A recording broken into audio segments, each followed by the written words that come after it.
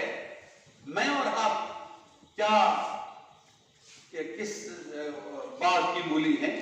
خزانوں کا وارث اور خزانوں کا مالک تو وہ ہے، لیکن اس کے باوجود آپ سے مطالبہ کیوں ہے؟ کیوں کہا جا رہا ہے کہ من ذا الذی یقرض اللہ قرضا حسنا فیضاعف لہ اضعافا کثیرا؟ تم دو اللہ کو قرض کا کہ میں تمہارے مال کو بڑھا دوں۔ مثل الذین ينفقون اموالهم فی سبیل اللہ کمثل حبۃ انبتت 7 سنابل فی کل سنبلۃ 100 حبۃ۔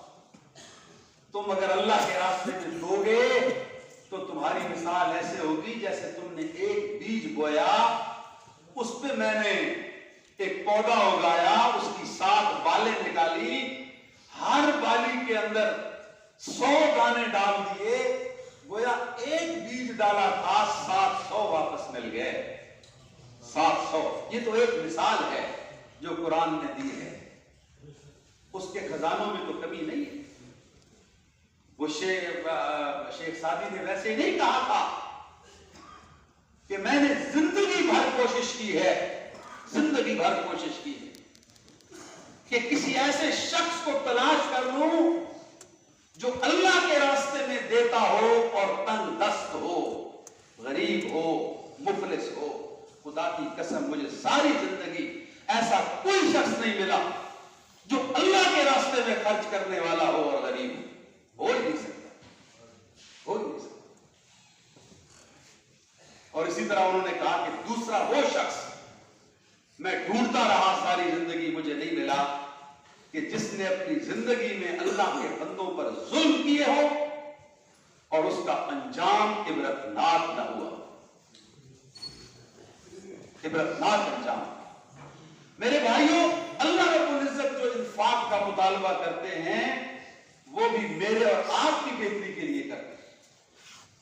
لوگوں، تمہارے مال کی بڑھوتری، نشو و نما، تمہارے رزق میں اضافے کے لیے ضروری ہے۔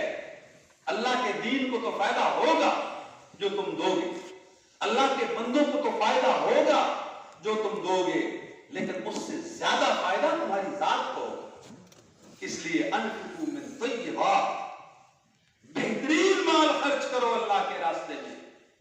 ڈھونڈنا نہ شروع کر دیا کرو کہ اچھا ضرورت سے زائد کیا ہے، ضرورت سے زائد بچا ہوا، بچا کچا کیا ہے؟ سیلاب آ گیا، زلزلہ آ گیا، جماعت نے کوئی مہم چلا دی، تو یہ نہ سوچا کرو کہ میرا کیا بنے گا، میرے بچوں کا کیا بنے گا۔ نہیں، ایسی چیزیں اللہ کو پسند نہیں۔ اللہ تو ایکسیلنس چاہتا ہے، بہترین مال۔ لن تنالوا البر حتی تنفقوا مما تحبون۔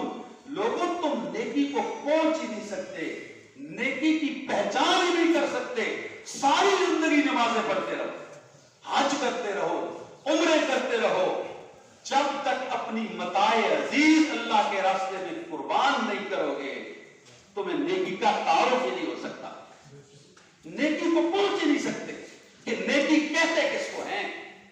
لن تنالوا البر حتی تنفقوا مما تحبون، متاع عزیز اللہ کے راستے میں قربان کرنے کا مطالبہ ہے۔ بالکل اسی طرح حضور صلی اللہ علیہ وسلم غالباً غزوہ تبوک ہے، انفروا خفافا وثقالا وجاہدوا باموالکم وانفسکم، یہ جنگ روز اول سے ہے، روز ابد تک جاری رہے گی۔ یہ حق اور باطل کے درمیان مارکا یہ روز ازل سے ہے، روز ابد تک جاری رہے گا، اور غلبہ حق کا ہونا ہے۔ جاء الحق وزهق الباطل ان الباطل کان زهوقا۔ فیصلہ میں نے اور آپ نے کرنا ہے کہ ہم نے حق کے ساتھ چلنا ہے یا باطل کے ساتھ، ورنہ نتیجہ تو اناؤنس ہو چکا ہے۔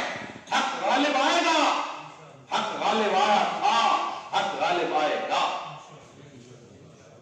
جاء الحق وزهق الباطل ان الباطل کان زہوقا جاء الحق وزهق الباطل ان الباطل کان زہوقا جاء الحق وزهق الباطل ان الباطل کان زہوقا۔ غزوہ تبوک کا موقع ہے، آ حضور نے پکارا لوگوں کو، آؤ لوگوں، تمہارے مال کی بھی ضرورت ہے، تمہاری جانوں کی بھی ضرورت ہے۔ اب لوگ آ گئے، مال لے کر آ گئے۔ حضرت عمر بن خطاب کہتے ہیں کہ میں نے گھر کا مال جمع کیا سارا، پھر اس کا نصف کیا کہ آج تو آدھا مال اللہ کے رسول کی خدمت میں دیتا ہوں، شاید ابو بکر سے آگے نکل جاؤں۔ تھوڑی دیر میں ابو بکر تشریف لے آئے۔ ہاں ابو بکر، گھر والوں کے لیے کیا چھوڑ کر آئے ہو؟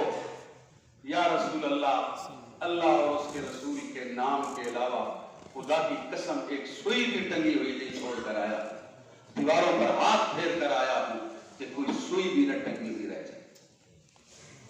عمر ابن خطاب نے کہا خدا کی قسم میں ابو بکر سے آگے نہیں نکل سکتا۔ میرے بھائیوں، حضرت عثمان ابن عفان، یہ لوگ تو اللہ نے دے رکھا تھا نا، 100 اونٹ دیے مال و متاع کے ساتھ، پھر 100 اونٹ دیے، کچھ روایات کے مطابق 300، کچھ میں 900 اونٹ مال سے بھرے ہوئے جب دے چکے تو نبی اکرم صلی اللہ علیہ وسلم نے اعلان فرما دیا، لوگوں گواہ بن جاؤ، آج کے بعد اگر عثمان کوئی نیکی بھی نہ کرے تو اس کو جنت میں جانے سے دنیا کی کوئی طاقت نہیں روک سکتی۔ اتنا بڑا دل، اتنی سخاوت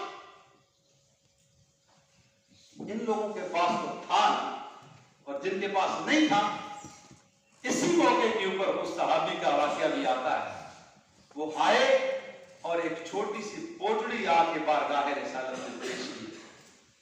صحابہ حیران ہو گئے، یا رسول اللہ یہ کیا لائے ہیں؟ اتنا چھوٹا سا کوئی تحفہ، اس میں ہے کیا؟ حضور نے وہ کپڑا اٹھایا، کیا دیکھتے ہیں کہ چند سیر کھجورے ہیں۔ یہ میرے ساتھی کہاں سے لائے ہو؟ آج تو درہم و دینار کی ضرورت ہے، آج تو مال و متاع کی ضرورت ہے، یہ تم چند سیر کھجورے کہاں سے لے آئے اور کیوں لے آئے؟ عرض کی یا رسول اللہ میرے گھر میں فاقے تھے، یا رسول اللہ جب مجھ سے اپنے بچوں کی بھوک برداشت نہ ہو سکی گزشتہ رات میں گھر سے نکل پڑا، میں نے ساری رات ایک یہودی کے کنویں سے پانی نکالا اور اس کے کھیتوں کو سیراب کرتا رہا۔ صبح ہو گئی، اجرت کے طور پر مجھے یہ چند سیر کھجوریں ملی، یا رسول اللہ میں یہ لے کے جا رہا تھا کہ میرے کان کی سماعتوں کے ساتھ قرآن کا یہ حکم ٹکرایا، لن تنالوا البر حتی تنفقوا مما تحبون، تم نیکی کو نہیں پہنچ سکتے، نہیں حاصل کر سکتے جب تک اپنی متاع عزیز اللہ کے راستے میں نہ قربان کرو۔ یا رسول اللہ میں خدا کو گواہ بنا کے اقرار کرتا ہوں، میری کل متاع آپ کے سامنے پڑی ہوئی، میری یہ کل متاع ہے یا رسول اللہ، میری متاع عزیز ہے، اسے قبول کر لیجیے۔ قربان جاؤں میں اپنے کریم آقا پر۔ پھر کیا کیا؟ قرآن کے اس حکم کی تصویر دکھا دی کہ لن ینال اللہ لحومها ولا دماؤها ولکن ینالہ التقوی منکم، وہ اللہ تمہارے مقدار کو گنتا نہیں ہے، نہ وہ تمہاری شکل و صورت دیکھتا ہے، وہ تو تمہارے خلوص اور تمہارے تقوی کو دیکھتا ہے۔ میرے نبی نے وہ چند سیر کھجوریں کیا کیا؟ اس پڑے ہوئے مال و متاع کے ڈھیر کے اوپر یوں بکھیرتے ہوئے فرمایا، لوگوں گواہ بن جاؤ، یہ سارا ڈھیر ایک طرف سامان کا، میرے صحابی کی یہ چند سیر کھجوریں ایک طرف۔ اس لیے میرے دوستوں اور میرے ساتھیوں، انفقوا من طیبات ما کسبتم، یہ کبھی کر کے تو دیکھیں. ہے مشکل کام, بہت مشکل کام. ہمیں تو کل کی فکر ہے, آج تو گزر گئے, کل کی فکر ہے, اگلے 10 سالوں کی پلاننگ ہے. اچھا ابھی بچے پڑھ رہے ہیں, ان کی فیسیں, کل ان کی شادیاں, پرسوں کچھ اور معاملات, کئی 50 سال کی پلاننگ ہے. آئے میں آپ کو اس کائنات کے سب سے بڑے انسان کا کیریئر دکھاتا ہوں. کیا کیریئر تھا؟ سب سے بڑا انسان ہے, امام الانبیاء ہے, محمد الرسول اللہ صلی اللہ علیہ وسلم. بیٹھے ہیں, صحابہ کرام کی مجلس لگی ہوئی ہے, ایک سائل آ جاتا ہے, یا رسول اللہ کئی دنوں سے کچھ نہیں کھایا, کچھ کھانے کو دیجیے. حضور اٹھے, اپنی نشست سے اندر تشریف لے گئے اپنے گھر کے اندر. امہات المومنین سے پوچھا, باری باری پوچھا, ایک سائل آیا ہے, کچھ کھانے کے لیے ہے؟ ہر جگہ سے یہ جواب ملا, یا رسول اللہ پچھلے 3 دنوں سے آپ کے گھر کا چولہا نہیں جلا, کچھ نہیں.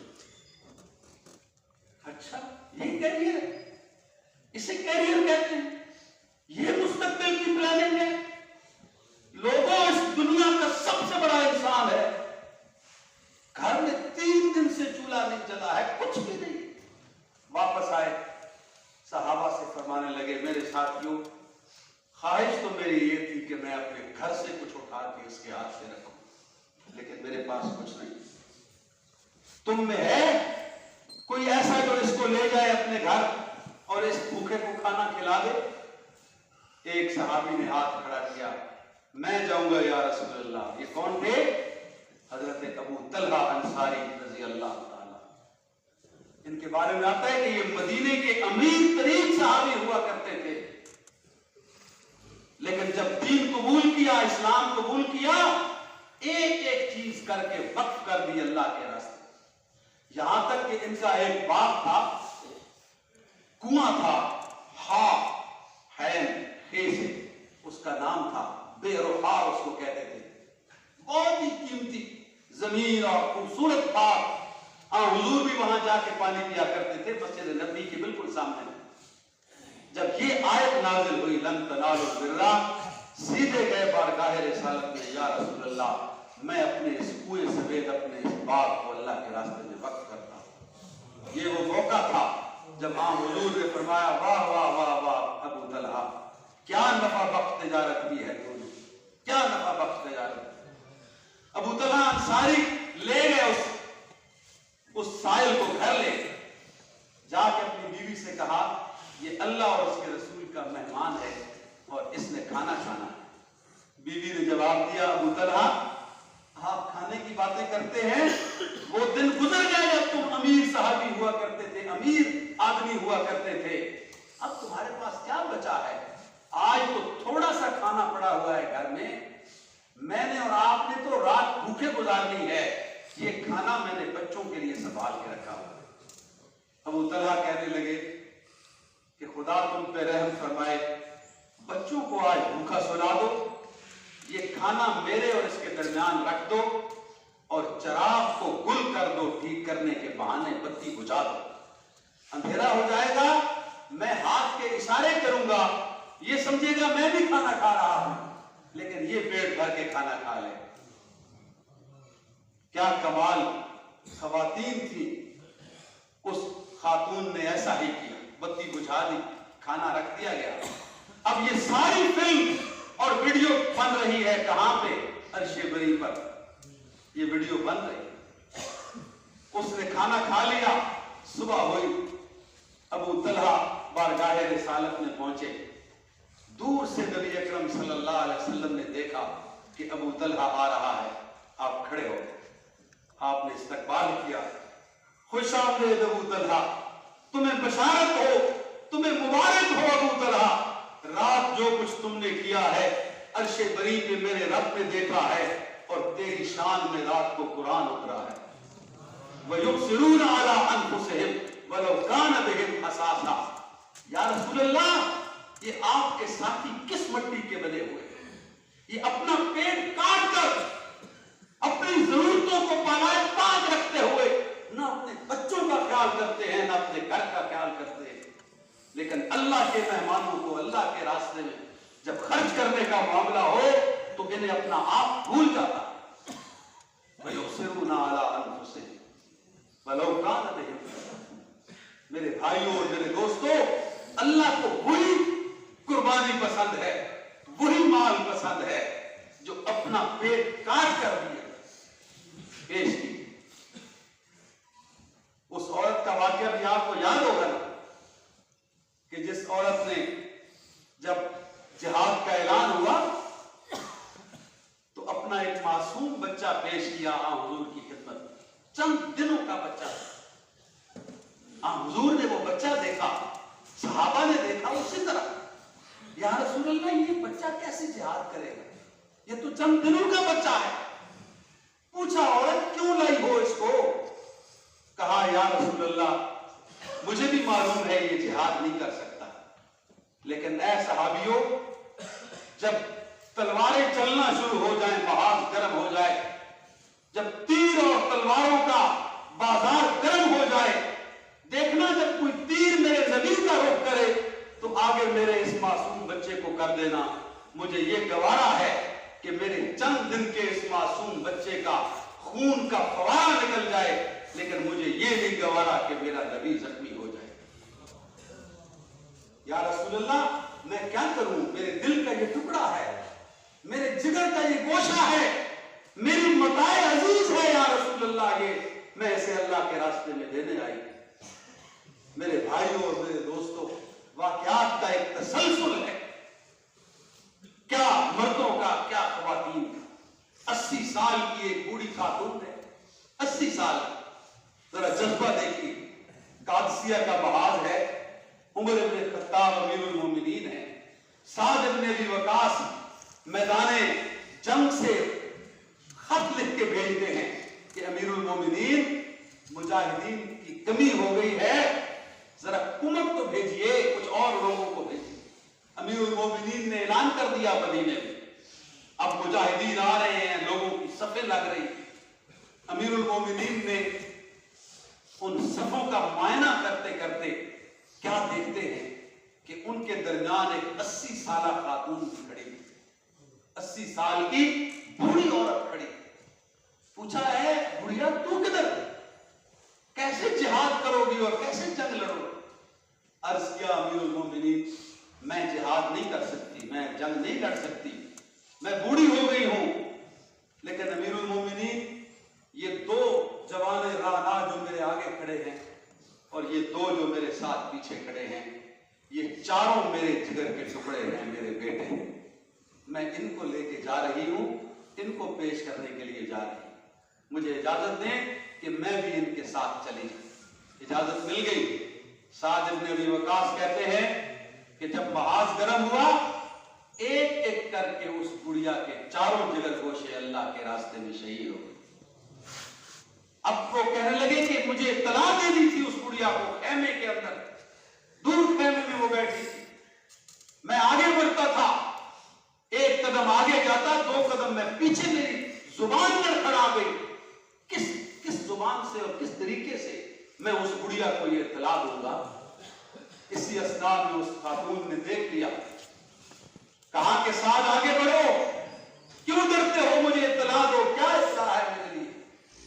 عرض کیا اماں جان آپ کے چاروں جگر کے ٹکڑے اللہ کو کے راستے میں شہید ہو گئے ہیں، جام شہادت نوش کر چکے ہیں، وہ ان کی لاشیں پڑی ہوئی۔